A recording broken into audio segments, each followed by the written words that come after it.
एकदा काय झालं बरं गा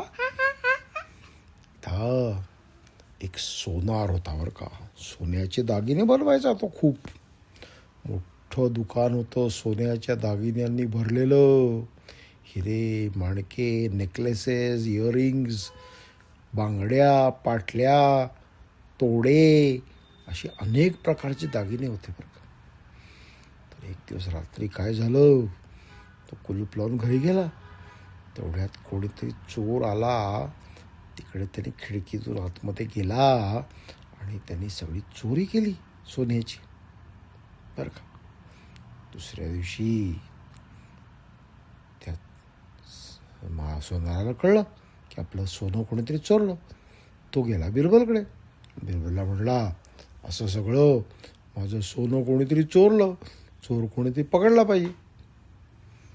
बिरबल म्हणला, ते गावातले सगळे जुने नवीन चोर जेवढे कोणी होते ना, सगळ्यांना पकडून आणलं. की ज्यांना असं खिडकीतून आत जाता यायचं, ज्यांची माहिती होती. पोलिसांना माहीत असतं कोण चोर आहेत कोण नाहीत, ते कोण करू शकतं कोण नाहीत. ते म्हातारे कोतारे काही करू शकत नाहीत, लहान मुलं करू शकत नाहीत. तेव्हा जे जास्त चोरी करणं पूर्वी पकडलेले होते, मग तुरुंगात सोडून दिले होते, असे लोक, त्यांच्या आणखीन कोण ओळखीचे होते, त्यांना पकडून सगळ्यांना आणलं. कोण ह्याच्यापैकी आहे ज्यांनी चोरी केली, आता शोधून काढायचं होतं काम. तर अकबर म्हटला, हे काम एकच माणूस करू शकतो, यांच्यातला खरा चोर कोण. बिरबलला सांगितलं, बिरबल, खरा चोर कोण आहे शोधून काढ, ज्यांनी एवढं सगळं सोनं चोरलं त्या सोनाराचं.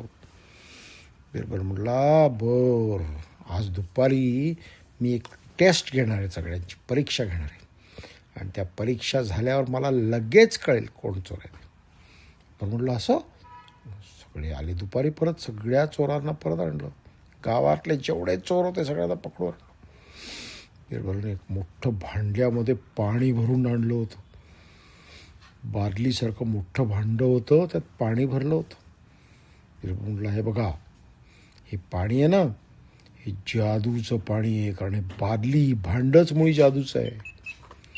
काय होतं माहिती आहे या पाण्यात, जो खोटं बोलतो, जो चोरी करतो, त्यांनी त्याच्यामध्ये हात बुडवला, ज्या हाताने चोरी केली आहे तो हात तिकडे बुडवला की त्याचा हात काळा काळा कोळशासारखा काळा होऊन जातो. लगेच मला कळेल तो चोर आहे म्हणून.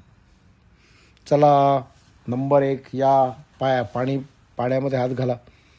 पहिला आला, पाण्यात हात घातला, गेला. दुसरा आला, पाण्यात हात घातला, गेला. त्यांचे हात नाही काळे झाले. असे एक एक करून जाऊन त्या पाण्यामध्ये हात घालायला लागले. आणि बिरबल बघत होता.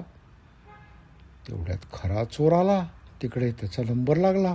लाईनीमध्ये उभा होता तो काही पाण्यामध्ये हात घालायला तयार नव्हता. तो म्हटलं, इथे मी हात घातले माझा तर नक्कीच काळा होणार, कारण मीच चोरी केली.